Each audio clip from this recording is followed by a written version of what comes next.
দাঁড়ান, সরকারকে গালি দেওয়ার আগে নিজেকে আয়নার সামনে দাঁড়ান। কারণ এই দেশের সবচেয়ে বড় সমস্যা কি জানেন? মোদি না, রাহুল না, মমতা না। সমস্যা হলেন আপনি, হ্যাঁ আপনি, আর আমরা সবাই। কারণ এক হাতে তালি কখনো বাজে না ভাই। যুব সমাজ, আপনাকে শিক্ষিত হতে কে বলেছিল? বিএ এমএ পিএইচডি করে এখন বলছেন চাকরি কই?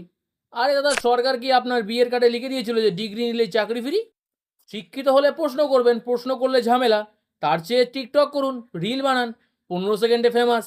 আর সরকারও খুশি, বেকারও থাকবেন, কিন্তু বিজিও থাকবেন। সরকার কি আপনার ঠাকুরদা যে দায়িত্ব নেবে? নিজের দায়িত্ব নিজে নিন না। চপ ভাজুন, পকোড়া বেচুন, ওটাও তো স্টার্ট আপ নাকি? 2014-র আগে মোদিজি বলেছিলেন প্রধানমন্ত্রীর মর্যাদা যত নিচে নামে টাকার দামও তত কমে। এখন দেখুন $1 সমান সমান প্রায় 97 টাকা। 100 ছুঁই ছুঁই। মানে কি? টাকার ভ্যালু বাড়ছে, কারণ 97 আর 100 অনেক কাছে। এটাকে বলে পজিটিভ থিঙ্কিং। আর আমাদের মতো ইউটিউবারদের ইনকাম তো বাড়ছে, ডলারে পেমেন্ট আসে, টাকা পড়লে আমাদের লাভ, তাই আমরা চাই টাকা আরও পড়ুক। দেখলেন তো, আপনাদের লস আমাদের লাভ, এটাই সবকা সাথ সবকা বিকাশ। সিজিআই বেকার যুবকদের বলেছেন আরশোলা। একদম ঠিক বলেছেন। শিক্ষিত হয়ে প্রশ্ন করবেন, সরকারকে জিজ্ঞাসা করবেন চাকরি কই। আপনি তো আরশোলাই। কে বলেছিল পরীক্ষা দিতে? কোনো নেতা বাড়ি এসে বলেছিল? নিজের গর্জে দিয়ে। এখন পেপার লিক হলে কাটছেন কেন?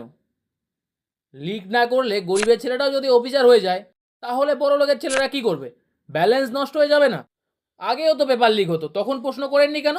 কারণ তখন সোশ্যাল মিডিয়া ছিল না। আর এখন আইন এনে বরং ভালোই হয়েছে। নয়তো আপনারা 800 থেকে মশা হয়ে যেতেন এতদিনে, খালি বন বন করতেন। এই তো কয়েকদিন আগে মোদিজি পডকাস্টে বলেছেন দেশে ধনী না থাকলে সবাই কি গরিব হয়ে যাবে? একদম দামি কথা। আম্বানি আদানি ধনী না হলে আমরা গরিব শব্দটার মানেই বুঝতাম না। ওনারা আছেন বলেই আমরা কম্পেয়ার করতে পারি। এটাও একরকম সমাজসেবা, যদিও পডকাস্টটি স্ক্রিপ্টেড ছিল। আপনারা ভাতা নেবেন, ফ্রি বাসে চড়বেন, ফ্রিতে ডাক্তার দেখাবেন, 5 কেজি চাল নেবেন, মহিলারা লক্ষ্মীর ভাণ্ডার নেবেন, যুবকরা বেকার ভাতা নেবেন, তারপর আবার চাকরি কই?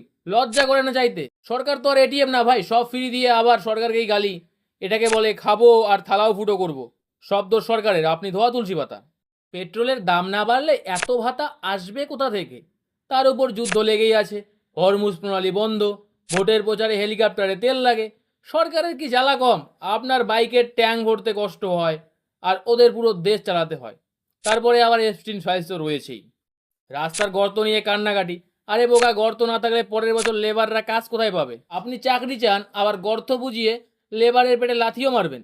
গর্তে জল জমে, এটা হলো রেইন ওয়াটার হারভেস্টিং। জল সংকট নিয়ে কাটবেন এরপরে আবার। সরকার আবার জল ধরার ব্যবস্থা করলে আপনারা রাগ করেন। হিপোক্রিসিরও একটা লিমিট থাকা উচিত। উন্নয়ন উন্নয়ন তো হচ্ছেই। বুলেট ট্রেন হচ্ছে, 5G চলছে, চাঁদে যাচ্ছি, শুধু প্ল্যানের দাম বেড়েছে রিচার্জের। আপনি দেখতে পাচ্ছেন না, কারণ আপনি অ্যান্টি ন্যাশনাল। চোখে দেশপ্রেমের চশমা পড়ুন, তাহলেই উন্নয়ন এইচডিতে দেখতে পারবেন। উন্নয়ন দেখেও আপনার শান্তি নেই, কারণ আপনার সমস্যা উন্নয়ন না, আপনার সমস্যা হলো অভিযোগ করা। শেষ কথা, সবসময় মোদিজিকে প্রশ্ন কেন? কংগ্রেস 60 বছর কি করেছে? মমতা কি করেছে? কেজরিওয়াল কি করেছে? সব পার্টিরই তো একই ইতিহাস। ভোটটা তো আপনিই দেন। 500 টাকা আর মাংস ভাতের জন্য নিজের ভোট বিক্রি করবেন, তারপরে বলবেন গণতন্ত্র বিপদে। মহাত্মা গান্ধী কি করেছেন? নেহরু কি করেছেন সেটা জানেন না, কিন্তু ফেসবুকে বিপ্লবী। আগে নিজেকে প্রশ্ন করুন, আমি দেশের জন্য কি করেছি? শুধু সরকার কি করলো বললে হবে? দেখুন, সরকার আসবে, সরকার যাবে, নেতা বদলাবে, পার্টি বদলাবে। আপনি যদি না বদলান, তাহলে এই নাটক চলতেই থাকবে। কারণ আমরা হলাম সেই পাবলিক যারা ফ্রিতে সব নেব, ট্যাক্স চুরি করবো, লাইন ভাঙবো, ঘুষ দেবো, তারপর আবার রাতে ইউটিউবে এসে বলবো দেশের কিচ্ছু হবে না।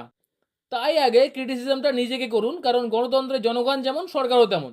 জয় হিন্দ। আর হ্যাঁ, ভিডিওটা শেয়ার করবেন,